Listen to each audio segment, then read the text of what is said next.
A modern operational manual for your mind. Did you get yours? I'm Jeffrey Daugherty. This is the New Cosmic Knowledge Channel. And today we go where no man or woman has gone before, wall to wall, treetop tall, coast to coast, border to border, smashing paradigms and taking you to places you've never gone before, taking you down the road less traveled. And there's a reason why it's not traveled, because it's a harder road and the lazy people don't want to go the hard way. But guess what? There is no growth in your comfort zone. I hope you watched the morning mantra today.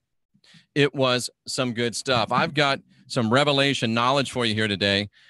Today, both this show and the next show, you're going to want to make sure you watch this multiple times. You're going to want to make sure you tune in, because this is powerful stuff. A modern operational manual for your mind. And most of you have no idea how to run your mind. No idea. And don't feel bad, because nobody else does either. And you made it to where you made it, not knowing how to do it. Could you imagine what you could do if you knew how to run your mind? And I'm here today to help you learn how to do that. This is New Cosmic Knowledge, powered by the MYSTECH movement. Go to jeffreydaugherty.com, click on the MYSTECH logo, get this jewelry, these bands, these bracelets. They are charged with the Schumann resonance. They return your body to the natural resonance of the earth. And we have tons of testimonials within 60 days, up to a 95% reduction in all types of diseases and conditions. If you want to get to the next level, get some MYSTECH. If you don't worry about it. So let's take a look into our subject today, the amazing subject of a modern operational manual for your mind. And I know some people are just blown away by the concept. Some people are very confused by the concept. And some people are just plain confused, like I'm confused why I can't get this to come up. There we go. So it's that important, folks. We had to make a keynote presentation for it. Keynote, so much better than Facebook. And I want to give a shout out to the guys at the Green Gym Company up in New Hampshire. I have had occasion to begin to shop for some jewelry, and they're the best. Bob and the folks that work up there have worked with me hand in hand. They've done great work for me. And if you're looking to buy any type of jewelry, handmade, custom made, great stones, not these, artificially inflated scarcity and rarity. The Green Gem Company, look them up online. Herkimer Diamonds, things of that nature. Great people, Green Gem Company. So a modern operational manual for your mind. And folks, unfortunately, we never enter into this, very few of us.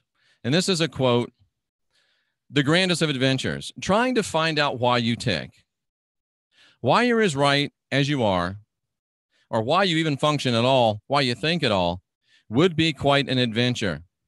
And I'd like to invite you today to consider going on this adventure with me. An adventure to find out why you tick. An adventure to find out why you're as right as you are. An adventure to figure out why you function or why you even think. An adventure to find out who and what you really are.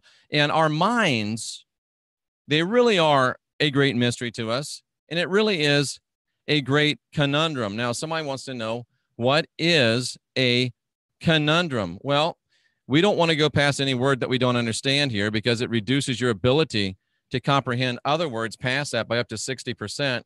So we're going to look up conundrum. This is the way you learn. Can't you just tell us? Well, I could just tell you, but this is better. A conundrum, ladies and gentlemen, is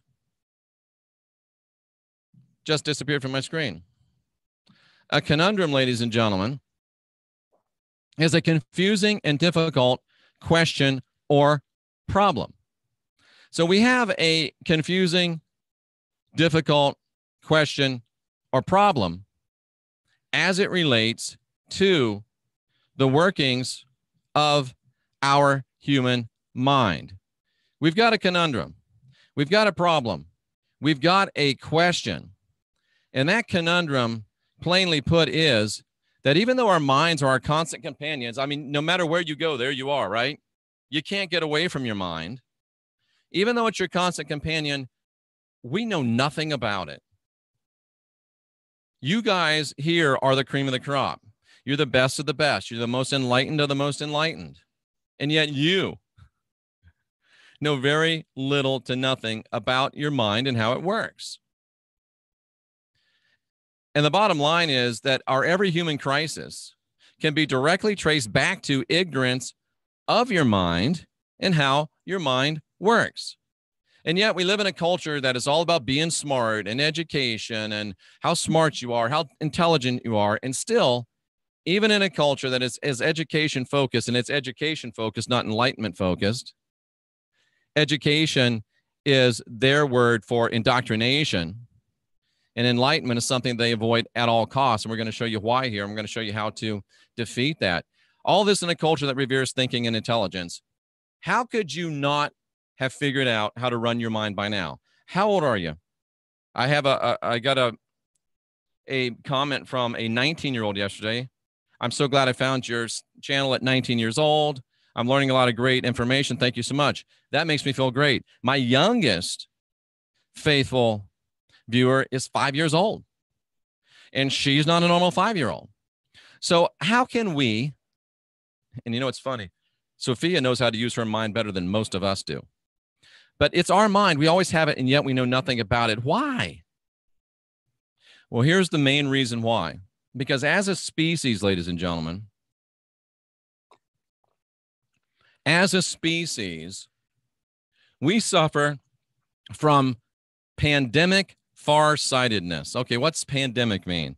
We won't go to the dictionary. Pandemic means it's everywhere. It spreads throughout, and it spreads quickly, and it's touched everything. You're like a pandemic disease. Smallpox was a pandemic disease. The plague in Europe was a pandemic disease.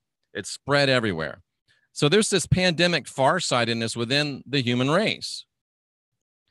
We can't seem to see what's close, but we focus and are experts at seeing what's afar. There's an organization I was made aware of, and they discovered they had what they thought was a unique problem until they actually looked at it.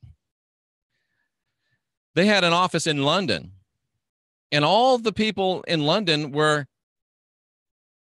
making all of their sales and signing up all their students in Australia. They're in London, but all their sales and all their students are in Australia. And then they said, I wonder if this is just a local problem or if it's a problem everywhere. I'm in my 12th day of fasting, by the way. So then they went and looked at their organizations that weren't doing that great. LA was one. Los Angeles, it wasn't doing so great. And they found out that LA was sending out a lot of mail. LA was making a lot of phone calls. But the closest one they were making or sending to was in Chicago. Chicago. The one in New York was doing great in LA. And what they discovered was it's not a unique problem. It's a ubiquitous problem. It's everywhere. Farsightedness is pandemic to humanity. For some reason, we can't see what's right in front of our faces, but we're good at seeing what's far out in the distance. And for some reason, we refuse or are unable to see those things that are closest to him. And what's closest to him, what's closest to her, what's closest to us. We resist on focusing that which is closest. And of course, what's the closest thing to you? What's the closest thing to me? Ourselves. Our minds, ourselves are the closest thing to us. Our minds are the closest thing to ourselves. And we can't see or understand either of them. And we seem to have this built-in resistance. How can you begin to understand how to operate your mind if you want to begin to consider and ponder your mind? How can you pretend or intend or desire to change your life when you won't even take a look at your life? How can I help you, ladies and gentlemen, to change your life when I can't even help get you to focus on your mind? Let me go into the chat room and try to see if I can look at the chat. For some reason, it does not want to cooperate with me. Allow me to refresh, because this is important. I want to be able to discuss and answer the questions that you have, as, of course, the lawnmowers are right on time. Is that an adventure with already bro been right there beside you? Great white wine. Okay, I'm not sure what that means. Western education is a money trap of indoctrination. Yes, it is. There's no doubt about that. Looks like the chat for some reason is stalled on me, so we'll just go right back into our presentation. Sorry about that. It'll unfreeze, and we'll go back and do some chatting and talking when we're finished here. So let's continue to look at this idea of pandemic farsightedness. We refuse to look at ourselves. And there's two main ways for this, how this manifests in us. Two main ways. Even though we can't look at our own mind, even though we can't look at ourselves, oh boy, are we experts at looking at other people. And it is an inviolable truism, ladies and gentlemen.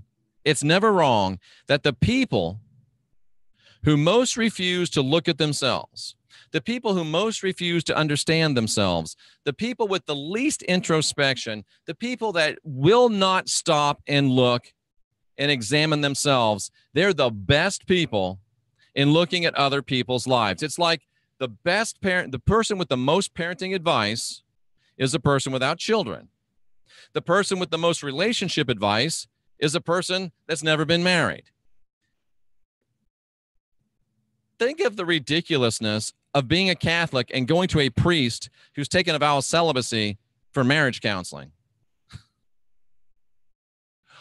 Oh, are you kidding me? Really? Really? I got to write that one down, because I'm starting something new, and that would be perfect for that. All right. People who refuse to look at themselves specialize in looking at other people's lives. You know these people. I know these people. They refuse to handle their own lives, but they believe themselves most adept at handling other people's lives.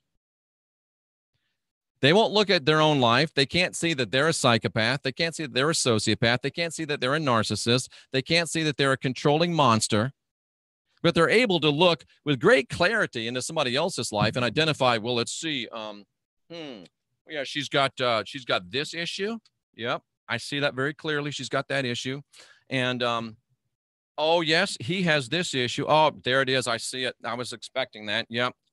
And she's got that issue. And, oh, you know what?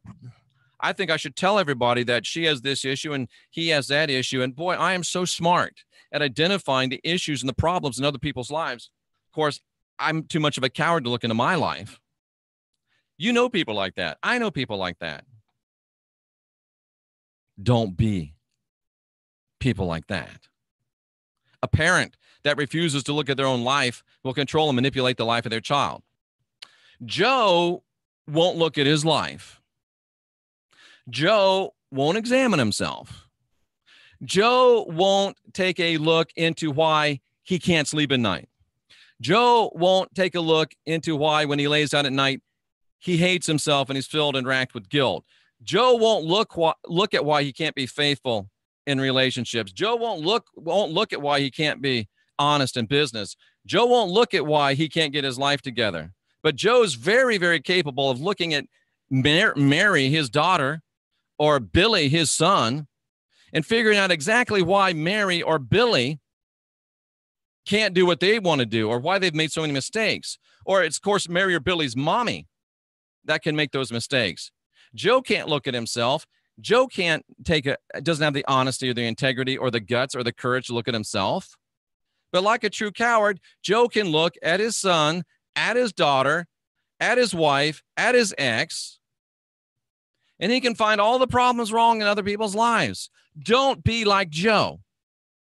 Don't be Joe. Whereas Bob, he's different. Be like Bob. If you're a Joe, it's always somebody else. If you're a Joe, it's always the other guy. Now, that's an extreme example. This is a bonus. Let me throw this in. It's a little bit off the beaten path. Those of us that are awake, those of us that have been willing to take a look at ourselves, those of us that don't want to look at everybody else and identify their problems. See, but the reason they look at other people is because they won't look at themselves, because they're looking far off, right? We won't look at ourselves, but we'll look out here at somebody else. Our children, our spouses, our ex-spouses, other people in our lives, people at the grocery store. Very judgmental are most people that won't look at themselves. But even those of us that are awake, let me help you a minute. Even those of us that are awake, those of us that aren't Joes, we spend too much time worrying about what Joe's thinking of us, what Mary thinks about us, what Billy thinks about us, what John thinks about us, what Susie thinks about us. Why do we care? Does it really matter what Joe thinks of you? Does it really matter what Bob thinks of you? Does it really matter what Susie thinks of you? Does it really matter what John thinks of you? No, it doesn't. So even if you get past the wanting to control and manipulate and give answers to everybody else, don't allow the thoughts of other people and what they're thinking about you to slow you down. That was just a bonus. We move on. Not only are some people focused on other people, the other way that farsightedness manifests is by having a constant focus on the past. We're not going to deal with ourselves in the present, but we'll look at the past. We're not going to deal with ourselves in the present, but we'll look at the future, because the future's far off. The future's just like somebody else. We can look at that. We can't look at ourselves. We can't look at that which is closest to us, but we can look out here. We can't see trees in front of us, but we can look at a forest in the distance. And we use it as an excuse for why we can't do it now. Oh, well, I'm gonna get to taking care of myself as soon as I figure everybody else out and get everybody else right. Then I'll take care of myself. Well, you know what? I do something right now, but I'm a white man in a black man's world. I do something right now, but I'm a black man. I'm a white man in a black man's world. I'm a black man in a white man's world. I'm a short man in a tall man's world. I'm a tall man in a short man's world. I'm a t-shirt wearing man in a suit wearing man's world. I can't do nothing today because of what happened to me yesterday. I can't do anything in my present because my mom used to leave me in my crib with a wet diaper in my past. I can't do anything in my present because my dad was mean to me in my past. Well, maybe your mom was neglectful and maybe your dad was mean. The key there is was. Don't let your past create in you a victim mentality, and don't let your past become your focus, because, cousin, you can't do anything about the past. You can do something about the present. And some of us have the other problem. We're still living in the glory days. Oh, man, you should have seen me in the past. I was woke. I was doing all kinds of great stuff. I was more woke than Deepak Chopra and Wayne Dyer. You should have seen me back in the day. Well, all I can see is you today. Yesterday's victories aren't enough to help you win today's battles. And yesterday's problems aren't enough to stop you from being successful today. Get your focus off the past. I've shared this with you before. If you like where you are, embrace your past and forget it. If you don't like where you are, just forget it. Just move into today. Don't let your past steal your attention, steal your focus, or steal your present, because it will, and it does, and it has, and it is. Only you can say no to forest fires of the past. They're burning up your present, and they're not even real. So you're farsighted because you're looking at the past, and sometimes you're farsighted because you're looking at the future. Oh, man, one of these days I'm gonna go here, I'm going to go there, I'm going to do this, I'm going to do that, I'm going to write a book, I'm going to start a YouTube channel, I'm going to counsel, I'm going to quit my job, I'm going to travel like a yogi, I'm gonna never gets done, bro. I'm gonna never gets done, sis. I don't want to know what you're gonna, I want to know what you're doing right here, right now. The future is a myth, it's a lie. It stops you from doing what you're supposed to do today for what you're going to do tomorrow. Don't tell me what you're going to do. Tell me what you're doing now. Can't you see how it steals your focus? Can't you see how it's a deception? Oh, one of these days. Or, man, I can't because of those days. No. Don't let your past and your future steal your focus and steal your present.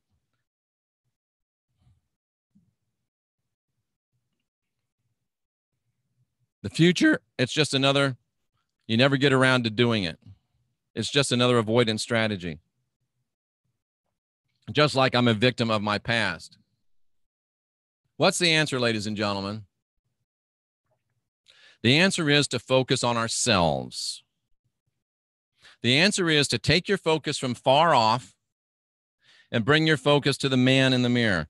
The answer is to take your focus from the past and focus on the woman in the mirror in front of you today. Take your focus off what you want to be in the future and focus on the man in the mirror in front of you today. Focusing on yourselves, ladies and gentlemen. That's the answer. That's the key to your success. And it's the greatest, grandest, most powerful adventure you'll ever go on. Trust me, from a guy who is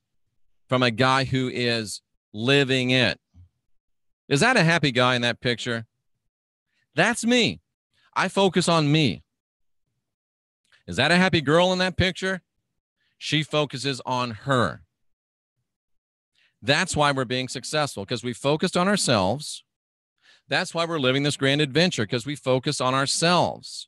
We're not worried about what happened to us in the past. We're not focused on what we're going to do in the future. We're focused on who we are and what we are and where we're going today. We go to the seat of ourselves. We go to the 0 point. We go to the now moment, and we create there. We meet ourselves there. Well, Jeff, I don't know if I can do it. You can. And we've got all this attention on other people. We've got all this attention on past. We've got all this attention on future. Have you noticed what the source of the obsession is? Have you noticed what the source of the obsession is? What do we focus on?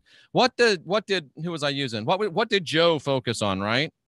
Joe focused on other people, right? But what about other people did Joe focus on? Joe focused on the problems of other people.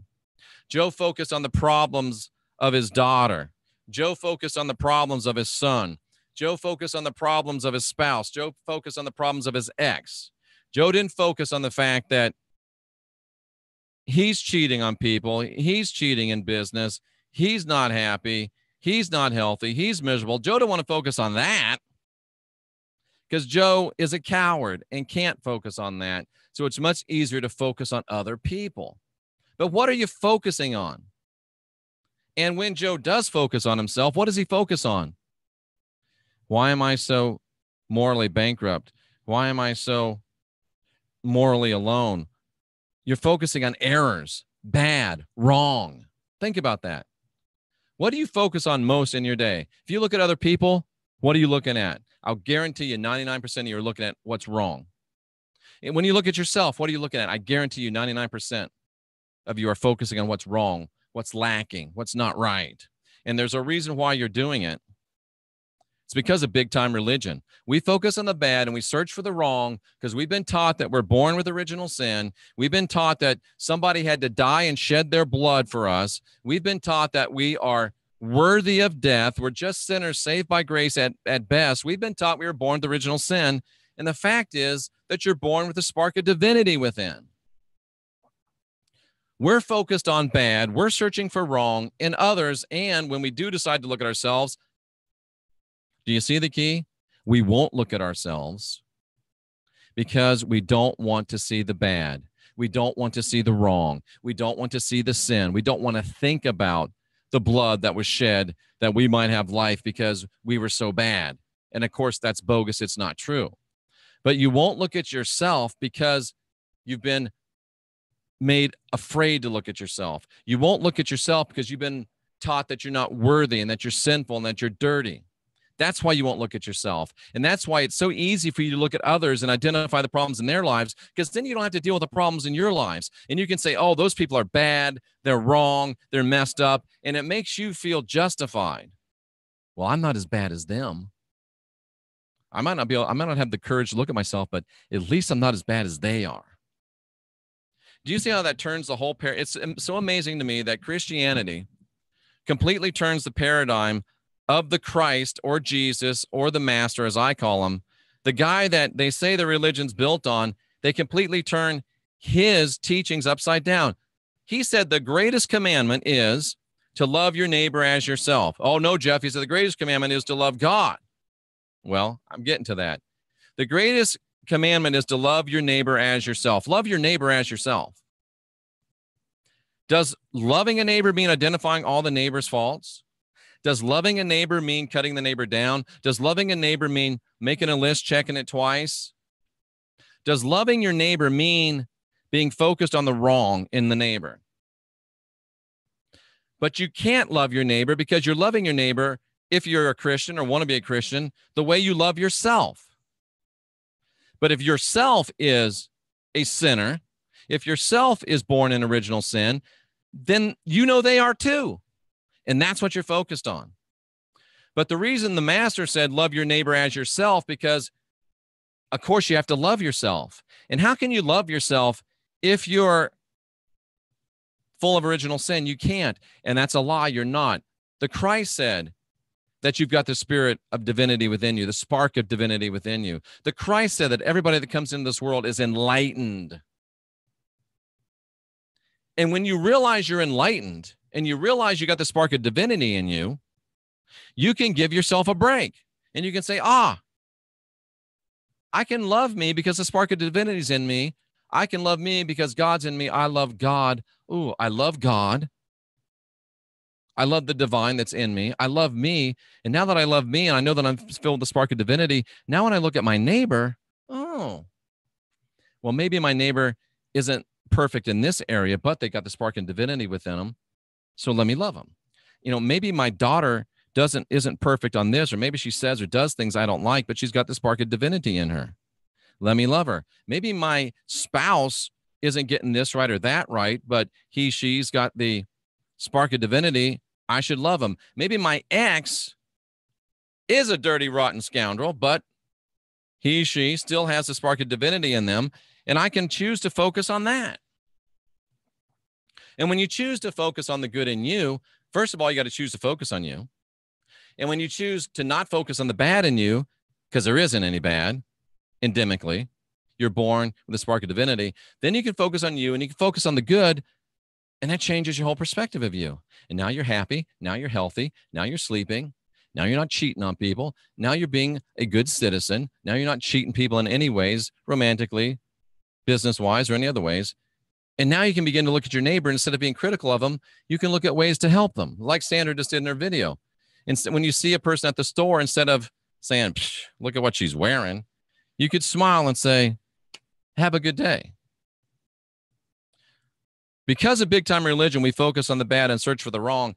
I say we forget big-time religion and we move into true spirituality.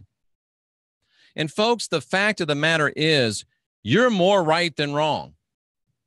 This might be a good time to see if we can do some chat room reading, see if this thing is, okay, good. It moved for me. So I'm going to take a look here. Hey, Jeff, I just got here. Hey, Madame Cat. Looking at others keeps one from having to look at yourself, says Madam Cat. Absolutely. It's a truly effective distraction. It really is. That's why so many people do it. And all those that are secure in their experiences don't liberally give out advice, only to those who appreciate it. Exactly right. Consider the proactive planning and determination it would take to fulfill the mandate of... I don't even know why I read that. What other people think about me is none of my business. That's perfect. I don't care too much what others think about me, and that depends on who might be doing the thinking. I needed to hear this today, says Ruthie. I'm glad. My mother gave me away. You can't top that rejection. I had to get over it. Wow. My husband's siblings were put into a Catholic orphanage because their parents couldn't afford to raise them. Wow. It still bothers them. I can understand that.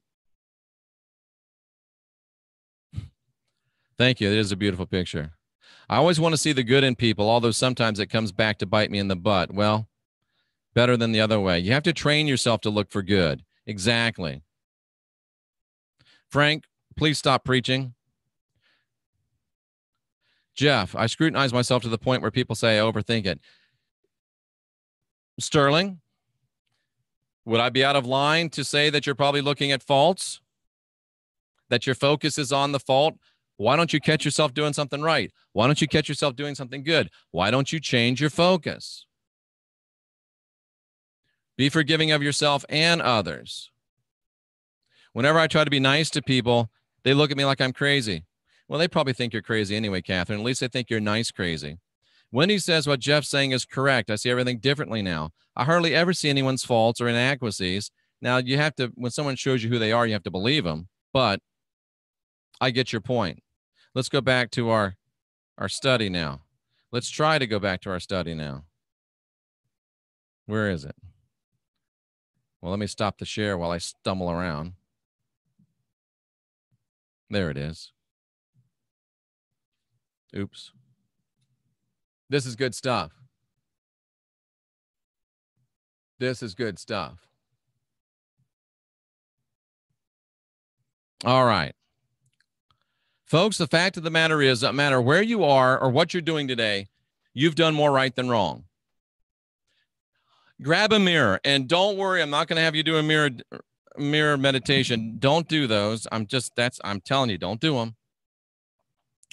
Take a mirror or get real close to your monitor and breathe out. If it fogs, you've done more right than wrong. Because nature is very critical and very unforgiving. If you're a baboon and you're running around with the Congress, and yes, that's really what a group of baboons is called. If you're a baboon and you're running around with the Congress and you make a mistake and you are over picking blackberries while the rest of them ran off, guess what? You're dead. Nature's critical. And a baboon that's alone is a baboon that's dead. Because there's always a jaguar watching. You don't get to make many mistakes in nature. If you go to walk across the desert, let's say you were in East LA, you're in Riverside, somewhere like that, and you're driving out to go to Vegas, and your car breaks down 15 miles from a gas station, and you get out to go walk back to the gas station, and you forget your water bottle, and it's August. You're going to die. You are unable as a human being to walk more than 4 or 5 miles in the desert in the summer without dying. They will find you dead on the side of the road with a cell phone in your hand, probably. Nature's critical. It's unforgiving. And when you do dumb things, when you're wrong in nature, you're dead. But yet, as a species, here we are. What does that mean? That means we've been right more than we've been wrong. So why are they always telling us how wrong we are? Because they don't want us to know how right we are. Even you in your life, you may be in a terrible place in your life right now. But if the mirror fogged, you've been right more than you've been wrong. You may have been wrong a lot of times. You might have been right only one more time than you've been wrong, but you're still here. And that's proof positive that you've been more right than wrong. If you're still here and you're in a bad place, repeat this with me. I've been right more than I've been wrong. Say it again. I've been right more than I've been wrong. Say it again. I've been right more than I've been wrong. Say it one more time with feeling. I've been right more than I've been wrong. And you have. The reason why the powers that be have us searching for wrong is so they can blame us. And then they can fix us. It's the David Icke problem, reaction, solution. Look for wrong. You're wrong. You're born in sin. Look for some sin. Look for some reasons, and you'll find them. And then when you react to them, oh, I am wrong. I'm terrible. Then they'll give you a solution. That solution is that you're born with sin. You got to have salvation. And guess what? We got the only Savior in town. That's why they want you to look for wrong. When it's demonstrably provable that you have been at least 51% right in your life. At the very least, you're 51% right, 49% wrong. And I have a very powerful suspicion that most of you have been right much more than that. You've been right more than you've been wrong. And yet they want to convince you that you're worthless, that you're a sinner, that there's no good thing in you, and that you're so wrong you can never be right. But the fact of the matter is, the fact, the observable fact is, because you're here and because you're alive in this world that can kill you in a New York second, you're more right than you're wrong. That's a great hidden truth that will set you free. I don't care how bad you've messed up. You may be living in a pay-by-the-week hotel with a crack dealer on one side and 6 hookers on the other side. And up on top of you is an arms dealer. I don't know. That's bad. But it's better than a cardboard box in the park. You may have only been 50.5% right and 49.5% right at that stage of the game, but you're more right than wrong because you're here. Take a hold of that fact. Take a hold of that truth. I'm more right than wrong. It's a great hidden truth, and it will set you free. But what they're attempting to do in us, the powers that be, big-time religion, the education complex, the work complex, the financial complex, the powers that be, you know, the people with the silver spoons and the shortage of brass in their boxers, they want us to be fearful. They want us to be fearful of making mistakes, because if you're afraid of doing something wrong, you'll never attempt anything great. They want us to just be good little drones. They want us to be consciously, powerfully aware of our guilt and our failure so that they can leverage that. That's why the psychopaths, the sociopaths, the narcissist will always remind you of the mistakes you've made. And they'll always remind you of the ways that they helped you, the ways they pulled you up, and the ways that if it wasn't for them, and that's totally bogus. Without anybody else, without knowing how to run your mind, and without being very smart about anything, you've still been more right than wrong. It's not due to them, those people that try to take advantage of you. It's not the government that's kept you alive. It's not your spouse. It's not anybody. It's you. But they leverage that fear and that wrongness focus so that you'll keep being good little drones. That's why our society is wrong focused. Because people that are focused on wrong are manipulatable. People that focus on wrong are pliable. People that focus on wrong can be leveraged and taken advantage of. That's why we need to stop doing that. We need to stop looking for mistakes in our lives. We need to stop trying to figure out how bad we are and start trying to find out how good we are and how right we are. And the truly amazing thing is that in spite of not knowing how to use our minds and in spite of having the deck stacked against us, we've still managed to not only survive, but as a species to thrive. It's time to transform from this life of fear and guilt into one of dazzling adventure and enlightenment. Oops. What if you had a path to run on?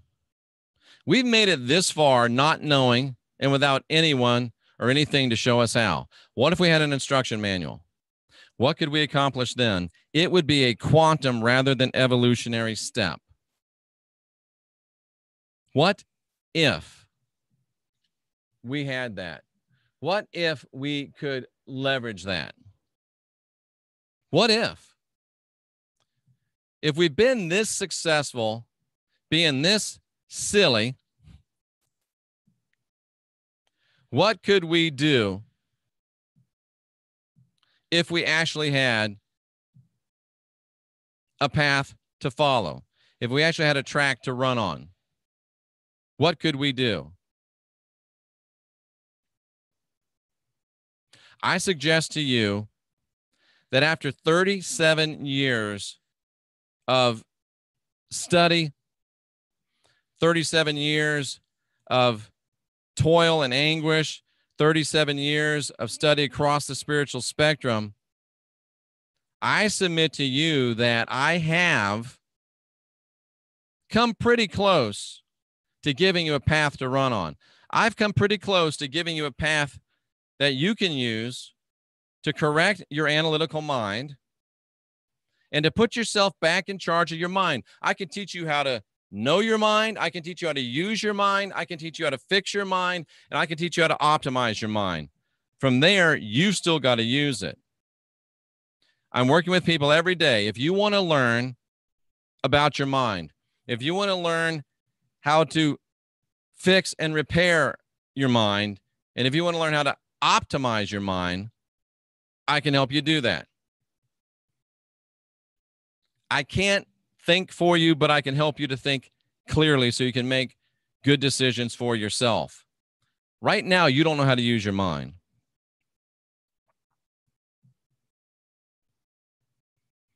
I can help you learn. And even if you don't want my help, realize you don't know anything about your mind. Endeavor to learn about your mind. And endeavor to change your focus from looking for fault to looking for right, because you've been right at least 51% of the time. And endeavor to be better tomorrow than you are today. That's what I'm here for. That's what Sandra and I work together for with you, is to help you be better tomorrow than you are today, and to put you in the driver's seat of your life, and to make you divine, to make you sovereign, to make you free, really to make you understand and manifest your divinity, your sovereignty, and your freedom.